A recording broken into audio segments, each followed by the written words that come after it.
Hello everyone, I am back. It's Lauren here, only shade drops. It's been a few days, yeah, I have been stuck in bed since 6 days. I've had a fever, a cough, and every fucking thing. Maybe coronavirus finally caught up with me. But yeah, I am back for some Oscar predictions because I woke up this morning and I'm like, oh wait, Oscars are in 2 days, the nominations. So I've been thinking a lot lately about who could get in and everything. And before making this video, I wanted, because it was available to me, I wanted to watch The Secret Agent, which I did. And my review's coming tomorrow. Then in 2 days is gonna be my reaction to the nominations. And on the 23rd, you'll get my review of Rental Family. So you will see quite clearly in my predictions that I have seen The Secret Agent very recently, and I am still under the emotion of the movie. I finished it a couple hours ago. So yeah, okay, let's start to predict this shit. I use I always do, but use a colorful language more than usual.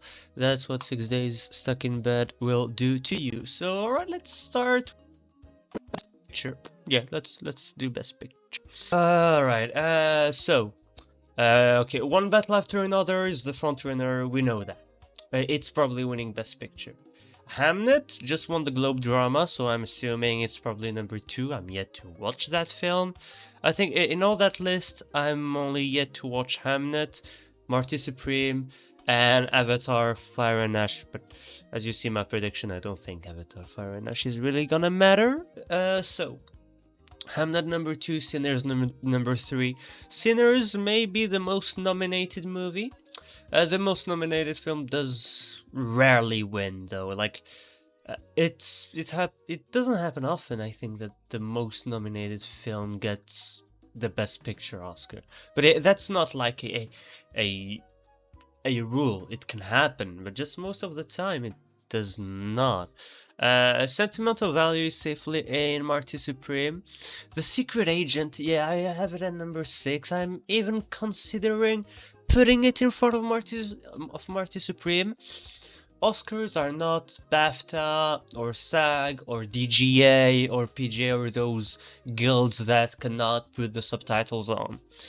The Oscars have now more international members voting, so they're way more open to international films. So I think The Secret Agent is in a very good position. I think it's a lock for Best Picture. Same thing for It Was Just an Accident. These two films really, the critics, they're raving on them. The reviews are fantastic. It's two fantastic films. Like on the side note, my 4 favorite films of the year, they're all international films. What a year this is for international cinema. Like Another Choice, Sentimental Value, Secret Agent, and It Was Just an Accident. That's my top 4 of the year. These are fantastic films. Frankenstein is in, the people love it. I love it, it's a great film. Begonia has been doing amazing. I think it's getting that nice slot, and I'm very happy about it. I was not sure when I first watched it. I'm like, okay, this is a great film, but are they really gonna go for it at the Oscars? I'm like, it's a bit weird. But yeah, it's gonna get in, I think.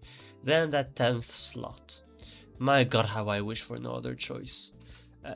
But it's really been doing badly this season. So I think it can still pull off a surprise nomination. Call me delusional, but I think it can still do it.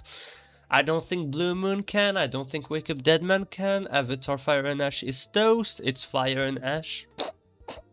Ash is stupid. Okay, I'm not drunk. I was just sick. So Weapons, I don't think is making it, but there is an opportunity for it. And Jake Kelly, the film seems to be dying, but you know, it's a big industry jerk off, so maybe Jake Kelly could sneak in. Wicked for Good, you always gotta watch out for Wicked. But as you can see, I am going to go for Train Dreams. I've seen more and more people falling in love with that film. It's a good film, and I think that it's gonna be the little indie film that's gonna sneak in. I mean, American indie film that is going to sneak in at that 10th slot. And honestly, it'd be good for international cinema. So that's a reason why it would make me happy that this makes it instead of No Other Choice. If we could avoid Wicked for Good, it would be good, you know. Like, yeah, we don't need it. J. Kelly is a good film, but do I need it as an Oscar-nominated film? Not really. Weapons would be cool. Blue Moon would be cool. There is a lot of cool options. Nominate Serat, Left-Handed Girl. Those are great options, but yeah, okay, from the viable ones. I think Train Dreams makes a lot of sense. But then I would not be surprised if it does not get into the 10 and then Wicked for Good makes it, or No Other Choice. Oh my god, I would jump off joy. Maybe not jump, because I'm tired. But I would be really, really happy if No Other Choice gets that 10th slot. I would love it. Right, let's get into the next category. Alright, director. PTA wins. Yeah. You know, I know, he wins. It's very deserved. Chloe Zhao is getting in, Ryan Coogler is getting in, and then I don't know what the fuck happens. Because you got Trier, Panahi, Safdie, Del Toro. All getting at precursors, all could get in. Panahi were like he could win, maybe not, but would be cool, you know? And then I'm like, Kleber Mendonça Filho? I keep an eye on you. Yorgos Lanthimos, maybe a long shot. Park Chan-wook would be fabulous, but not happening. And then, okay, who do I pick? Trier, Panahi, Safdie, Del Toro? I don't know. Well, I know because you can see that I picked Trier and Panahi. But there's no, like, big reasoning behind it. It's just gut feeling. Because honestly, you could tell me Safdie and Del Toro make it, Panahi and Trier don't, and I'm like, yeah, that's a possibility, and I wouldn't have thought that I would not predict Jafar Panahi, so I'm still predicting Jafar Panahi, but I am worried. I am worried for Joachim Trier. I think he should get in. Panahi, I mean, so many of them should get in, like PTA. Coogler, I haven't seen Hamnet, but I assume Chloe Zhao does some amazing directing in it. I mean, Chloe Zhao always does amazing directing. Nomadland, The Rider, Songs My Brother Taught Me. These were all splendidly directed films. So I'm sure that Chloe Zhao is worthy of the director nomination. But even, you know, Park Chan-wook and Kleber, they're worthy for me. More than Del Toro, I'm not gonna lie. Even though I love Del Toro and I love his nomination. Did he win for The Shape of Water? I think he won. And if he did, that's a great win. But he did some very good directing in Frankenstein, but I was not like he needs an Oscar nomination. Panahi, Trier, Mendonça Filho, Park Chan-wook, I'm like, yeah, they need one. But you can't fit 37 people in 5 slots. So you gotta make choices.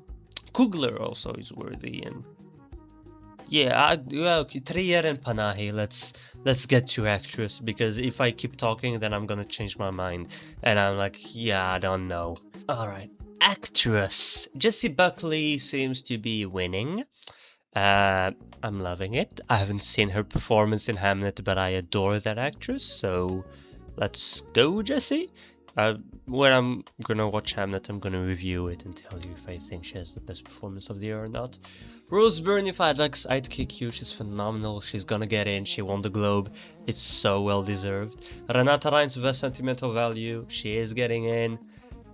It's gonna be a great nomination. She missed that SAG, but she's safely in there. I think Emma Stone is safe for Begonia, which is great. Chase Infinity should get in for One Battle After Another. She's 100% worthy, but I am worried of the Kate Hudson of it all. Alright, Kate Hudson is very good in Song Sung Blue, but I don't feel like we need to nominate her. She should have won for Almost Famous. Here, she's very good. But I'm like, do we need to nominate? I would not hate it. I would not love it. So, the one thing you're gonna be like, Lauren, Chase Infinity, she's in the Best Picture winner. She's the lead actress. Well, how could she miss? Well, she's not really a lead. She's more supporting. And in my opinion, she would be the worthy winner of supporting actress. And I have her, if you ask me about lead actresses, I would totally nominate her because, yeah, you could consider her as a lead. She's in more than half of the movie, I think. And I think she has the second best performance behind Sean Penn. I liked her performance more than DiCaprio's performance. But she is so young. It's her first role in cinema. And it happens that the Academy snubs young actors and actresses for more veteran, overdue ones, and Kate Hudson has kind of that narrative. But I'm predicting Infinity, and I'm hoping that I'm right. Amanda Seyfried, I haven't seen Testament of Vanley, but she missed a lot of important places, like the BAFTA long list, and I don't think she's happening. Cynthia Erivo, Wicked for Good, I don't think she's happening. Erivo, I'm sorry. Jennifer Lawrence, Die My Love, yeah, she's great in it, but she's not happening. The movie's too weird. Eva Victor, what the fuck do I have with the R? Eva Victor, sorry baby, she's fabulous in it. It would be kind of inspired, but it's not happening. The film is too small. So I'm having Infinity in, but Kate Hudson could get the nomination. Actually, you know what, if Emma Stone is... Nah, I think Emma Stone is safe in there. I think the top 4 is safe, and I'm a bit worried for Chase. Best Actor. So, haven't seen Marty Supreme, but Chalamet seems to be close to a sweep. He won the Critics' Choice, Comedy Golden Globe. Let's see for BAFTA and SAG, but he's the frontrunner. Maybe if Ethan Hawke wins SAG and DiCaprio wins BAFTA, we're like, oh, who the fuck is winning? But right now, Chalamet is the frontrunner. The number 2 is Wagner Moura, I think, for The Secret Agent, because he won the Drama Golden Globe, and he's so great in it. Ethan Hawke also is amazing in Blue Moon. I would love to see Ethan Hawke win, to be honest. I think he's getting in. DiCaprio is getting the nomination, but I do not believe that he can win. I never felt like his performance was worthy of a win. He will be a great nominee, but not winning. Same thing goes for Michael B. Jordan. Even though, and okay, first of all, DiCaprio, Michael B. Jordan would be fantastic nominees. But if the Academy happens to snub DiCaprio or Michael B. Jordan, and they nominate Lee Byung-hun and Jesse Plemons instead, I'm not gonna lie, I'm gonna be happy as hell. Because Lee Byung-hun, in my opinion, has the performance of the year. Jesse Plemons is... wow, in Begonia. And I would love for them to get nominated. Lee Byung-hun is not happening, but I think Jesse Plemons has a shot. If you ask me who's getting in between Michael B. Jordan and Jesse Plemons, I'm gonna say Michael B. Jordan because of the strength of his film. But Begonia has been doing really well. Plemons transforms in his film, and it's the best performance of his career. Then yeah, Sinners is probably also the best performance of Michael B. Jordan's career. Now you also got one thing in Michael B. Jordan's favor, is he's overdue for a nomination. He never got nominated. Jesse Plemons was nominated in a supporting role for The Power of the Dog. I really like that nomination. So I'm thinking Michael B. Jordan gets in, but Plemons would be inspired. I don't know why I said inspired in such a dramatic way. Anyway, Joel Edgerton, Train Dreams, Outside Shot, maybe, why not? Clooney, J. Kelly, I don't think it's happening, but you never know. Lee Byung-hun I talked about, and Dwayne Johnson, The Smashing Machine, that's not happening, thankfully, but who knows, let's keep an eye on it. Supporting actress, oh Jesus, the bloodbath. Teyana Taylor is the frontrunner, I think. I think she probably will win. Please, Tayana or Inga, please win. I do not need a Madigan win. Madigan would be a great nominee. I don't really need her to win. I mean, Madigan, she's in. She won Critics' Choice. She's very good in weapons. Inga, Ip's daughter Lilias is in. If she gets snubbed, I'm gonna fucking rage quit the whole thing. She's got my favorite supporting performance of the year, or supporting actress performance of the year. Then I switched my next two. I had Ariana Grande and Elle Fanning, but I know that Ariana Grande got in everywhere. But, you know, Sinners and Marty Supreme. Sinners seems so strong. Marty Supreme just keeps on peaking slowly. I haven't seen it yet, and Odessa Zion is showing up. I'm like, if there were 6 slots, Grande is in. And she's in everywhere where there are 6 slots. But here, I think Wunmi Mosaku gets in, which is, it's a bit weird to me. She's very good in it, but I thought Haley Steinfeld had the best performance from the supporting actresses in Sinners. And I think that Odessa Zion could get in. Now, she's a new actress, so that could play against her. But what plays also against Grande is the fact that she got nominated last year for the same role. Remember, what's his name? Jesus Christ. Oh god. I forgot the name of an actor that I adore. Ian McKellen. Jeez. There you go. Remember Ian McKellen for the Lord of the Rings? He got nominated for the first one, snubbed for the rest, and Wicked is not as big as the Lord of the Rings were for the Oscars. So I would not be surprised if Grande gets in, and honestly, she'd be a very good nominee. She's great in this one. I think she's better than in the first one. Elle Fanning, I'm gonna get mad when she's gonna get snubbed. Elle Fanning should get nominated. Like, she is fantastic. She's mind-blowing in sentimental value. But I don't know, people seem to just be like, yeah, let's snub her. I'm happy that people love Ingabe's daughter Lilias, because she is the big highlight in there. But Elle Fanning is also so great. And yeah, I don't know why she got ignored by SAG, by the BAFTA long list. Are you fucking kidding me? So yeah. Elle Fanning's getting snubbed, sadly. If she gets nominated, then I will be really happy, but I don't think that's happening. Then Gwyneth Paltrow, it doesn't seem like the hype is going towards her. Emily Blunt was just a Globes thing. Then Regina Hall, she's great in one battle after another, but maybe she does not have enough screen time. Haley Steinfeld I loved in Sinners. She's not getting in though.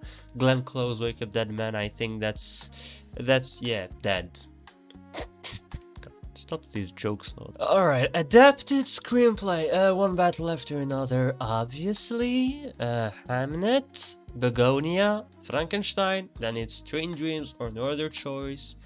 And since I think that Train Dreams gets into picture, I've got to pick it here.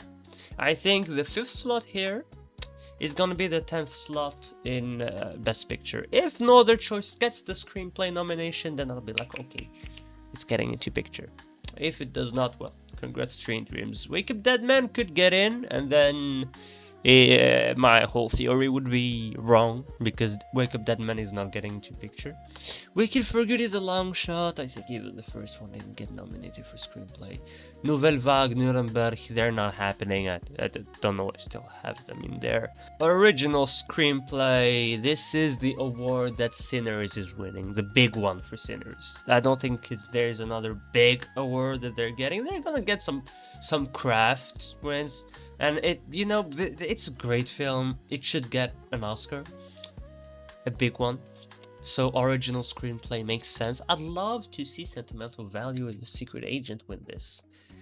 But I think Sinners is the front runner here, then Sentimental Value, Secret Agent, yeah, I put it above Marty Supreme. I think the screenplay is so strong in there, Marty Supreme number 4. It was just an accident I had as a contender there, but I don't know, it seems to be falling off a bit. I think these 5 are kind of a lock.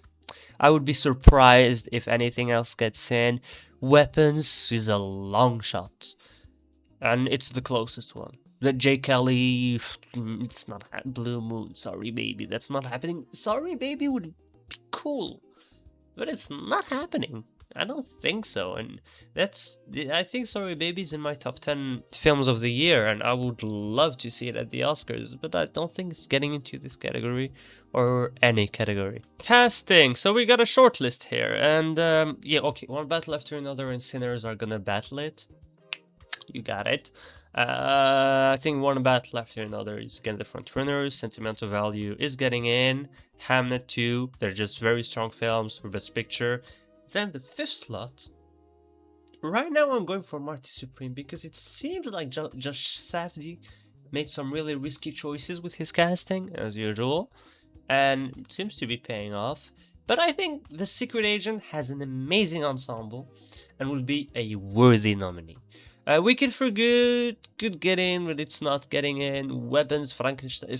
I don't even know why Frankenstein got shortlisted. Like, Elordi, masterclass. A beautiful performance by Jacob Elordi. The rest, okay, fine.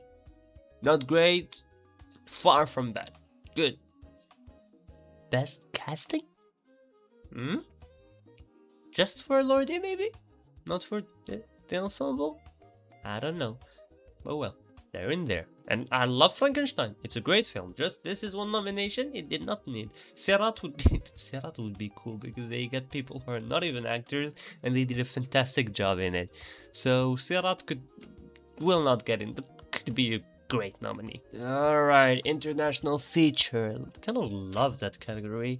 So I still have Sentimental Value at number 1 here. I think it could win. Even though The Secret Agent won the Globe, the Critics' Choice, I do have this feeling that Sentimental Value might pull off the win at the end of the day. But Secret Agent could win. It was just an accident as number 3. Then number 4 I think is no other choice. 5th slot goes to Serrat because it overperformed at the shortlist. I don't think there's gonna be a surprise, except if the voice of Hind Rajab manages to make it in. And I haven't seen the film yet, so I don't know if it's great or not, but I've been hearing fabulous reviews, so maybe it surprises and gets in. The director already had a film getting a surprise nomination in International Feature, The Man Who Sold His Skin. Good film. Left-Handed Girl, I'd love that one. That would be my 5th slot instead of Serrat, even though I really liked Serrat. Palestine 36 is also great. Also loved Late Shift. Sound of Falling, I haven't seen. Belen was good. President's Cake, I didn't see. All That's Left of You, I didn't see. Coco, I didn't see. Homebound was good. But yeah, outside of the top 6, I don't see anyone who could get in. So yeah, that's gonna be my prediction. Alright, I'm gonna quickly go through all the other categories because yeah, I am not doing like another 30-40 minutes on all the craft categories, and I'm not gonna do animated and documentary because I just don't know, and I'm not gonna talk about something that I know nothing about. So cinematography, I'm gonna just go quickly. No graphics. Yeah, no, why no graphics? You all did not get stuck 6 days into bed, motherfuckers. Cinematography, Sinners, One Battle After Another, Train Dreams, Hamnet, Frankenstein.